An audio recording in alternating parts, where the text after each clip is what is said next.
आपने YouTube का एक बहुत ही इम्पॉर्टेंट फीचर्स को देखा होगा। आपके मोबाइल में वही चीज़ें आती है अक्सर जिसे आप बार बार सर्च करते रहते हैं।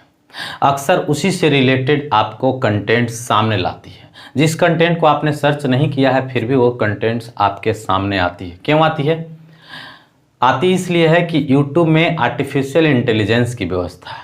वो आपके माइंड को पढ़ लेता है, आपके इंटेलिजेंस को समझ लिया है और वो जान चुका है कि इस व्यक्ति को क्या चाहिए, इस बंदे को क्या ज़रूरत है। उसने ज़रूरत को रीड कर लिया है, लर्न कर लिया है और अकॉर्डिंग टू योर नीड वो क्या कर रहा है कि तरह तरह के डिफरेंट वीडियोज आपके सामने फोकस करा रहा है, बार बार आपको दे रहा है।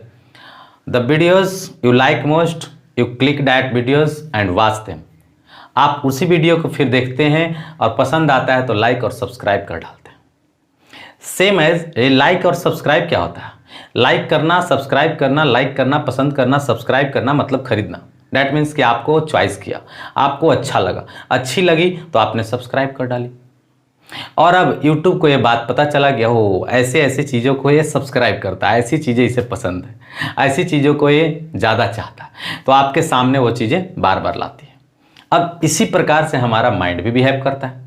हमारे माइंड में भी वही चीज़ें, हम जिन जिन चीज़ों को बार बार देखते हैं और सब्सक्राइब करते हैं, सब्सक्राइब करना मतलब उसे लेते हैं, उसका यूज कर लेते हैं, तो हमारा माइंड भी समझ लेता है कि वो छो इसे भी वही ज़रूरी है।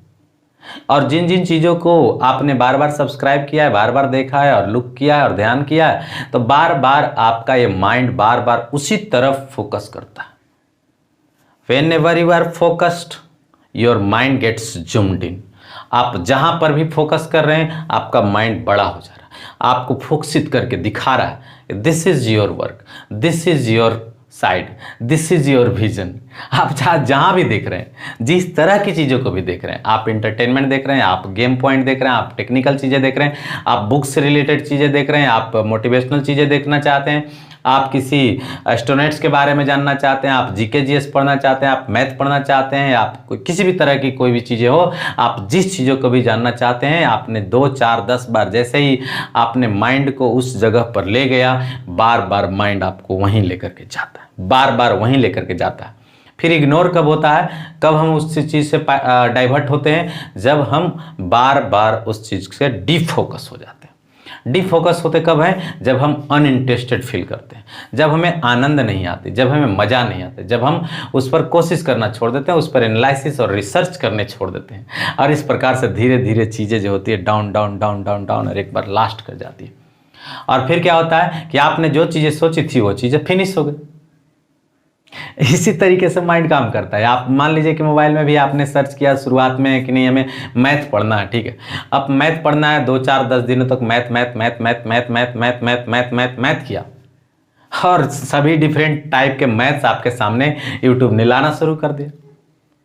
आप देखते गए, फिर आपको क्या हुआ कि थोड़ी सी कुछ गड़बड़ी हुआ, हो सकता है कुछ दिन डिस्टर्ब रहे होंगे या कोई और कारण रहा होगा जिस कारण से आप मोबाइल छोड़ दिए होंगे। फिर आपके दिमाग में अटा होगा कि नहीं मैथ ठीक नहीं है, जरा साइंस देखते हैं, अब साइंस मज़ा आ जाएगा। हो सकता है कि उसको बड़ा अच्छा लगता है, साइंस पढ़ने से बड़ा उपलब्धि मिलती है और साइंस सीख लेंगे तो बहुत लोग हमें ये करेंगे, धन्यवाद देंगे, या हो सकता है कि बहुत ज़्यादा हमें रिस्पेक्ट और ऑनर मिलेगा। तो आप फिर साइंस को देखने लग जाते हैं। धीरे धीरे यूट्यूब आपको समझ जाता है कि इसे मैथ नहीं देखना, इसे साइंस देखना, और फिर आपके सामने क्या लाता है? साइंस की चीज़ें। सेम ऐसा ही हमारी माइंड करती है। इसलिए इस बातों को समझिए। प्रॉब्लम ये नहीं कि हमें समझ नहीं पा रहे हैं, बल्कि प्रॉब्लम ये है कि हम समझने की कोशिश नहीं कर पा रहे हैं। हमेशा ध्यान रखिए कि आप जहाँ पर भी माइंड को रख रहे हैं वहाँ पर कुछ न कुछ माइंड सीख रहा है। आप ठीक है बैठे ही हैं तो बैठा कोई थोड़ी रहता है, कुछ ना कुछ सोचते रहता है, और जिस चीज़ों पर भी आप विचार कर रहे हैं वो चीज़ के बारे में आपको समझदारी आ रही है। आप किसी व्यक्ति के विशेष के बारे में आप बुराई की जानकारी ले रहे हैं तो बुराइयां आपके पास बहुत सारी आ जाएगी, बहुत तरह की बुराइयों के बारे में आपको नॉलेज हो जाएगा। अगर किसी व्यक्ति विशेष के बारे में अच्छाइयों को आप ढूंढ रहे हैं, आप हर व्यक्ति में अच्छाई ढूंढते हैं, तो अच्छाई अच्छाई अच्छाई अच्छाई अच्छाई अच्छाई का एक बॉक्स बन जाएगा आपका माइंड, और हर व्यक्ति में, हर जगह, हर वस्तु में आप वही चीज़ देखेंगे जो आप देखना चाहते हैं। डैट मीन्स हमेशा गुडनेस देखेंगे। तो यह है हमारी माइंड का गेम। इस माइंड के गेम को समझिए, उसमें उलझने की ज़रूरत नहीं है।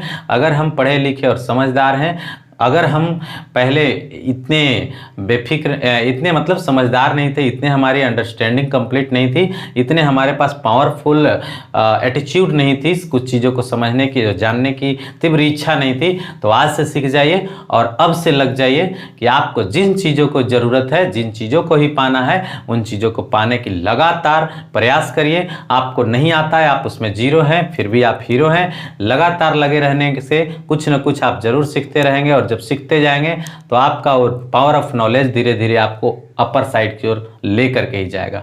जैसे किसी को पहाड़ चढ़नी है, वो बॉटम पर जाएगा, बॉटम से फिर धीरे धीरे एक एक स्टेप चढ़ेगा और चढ़ते जाएगा, उसको नए रास्ते दिखते जाएंगे, नए रास्ते दिखते जाएंगे।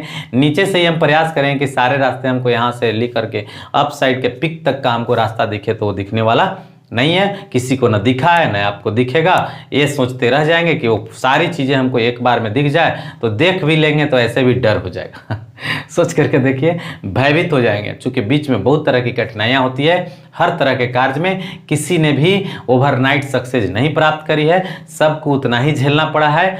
झेलना क्या पड़ा है? अरे कुछ सीखने के लिए आपको क्या कठिन परिश्रम नहीं करना पड़ेगा? क्या आप उस पर टाइम नहीं देंगे? इसी को लोग कहते हैं कि झेलना पड़ता है, बहुत कठिन परिश्रम करना पड़ता है, कपार करना पड़ता है। क्या है कठिन परिश्रम? कौन सा कठिन परिश्रम हम कर रहे हैं? आप कौन सा कठिन परिश्रम कर रहे हैं? जो चीज आप नहीं जानते, जानने का प्रयास करें, कौन सा कठिन परिश्रम है यार? अपने विजन के लिए काम कर रहे हो, कठिन परिश्रम है? तब तो बच्चा हो, छोटा सा बच्चा जो नर्सरी के क्लास में है, वो भी हार्ड वर्क कर रहा है। फिर उसको क्यों कहते हैं कि भाई पढ़ता लिखता नहीं? वो भी हार्ड वर्क कर रहा है, क सीख रहा है, वो लाइन खींच रहा है, टेढ़ा मेढ़ा हो जा रहा है, वो भी हार्ड वर्क कर रहा है, वो खाने के लिए भी हार्ड वर्क कर रहा है सोच करके देखिए, there is no any hard work, सबके सब सामान्य ही है, लेकिन हम उसको क्या बना लिए हैं? Hard hard hard hard hard hard, इतना हार्ड है कि हड्डा मार दिया कपार को।